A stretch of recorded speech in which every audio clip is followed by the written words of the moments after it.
projekt oli sellest, et kuidas saab uuesti kasutada Ida-Virumaal olevad maa-alused kaevandused. Seenefarm oli üks idee. Seeni saab kasutada nii toiduna, aga see on väike osa.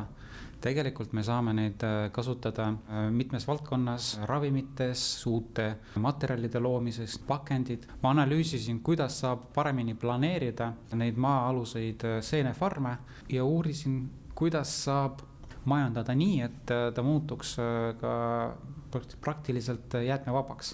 Osa uurimusest oli selgitada, kas need olud, mis seal maa all on, kas need on sobilikud, kas me saame sinna seda seenefarmit luua. Ja plussiks on see, et seal kogu aeg on üks sama temperatuur. Ja see on üks näide, mida me saame seal maa all teha, et käigud on väga pikad ja seal saab väga palju uusi lahendusi teha.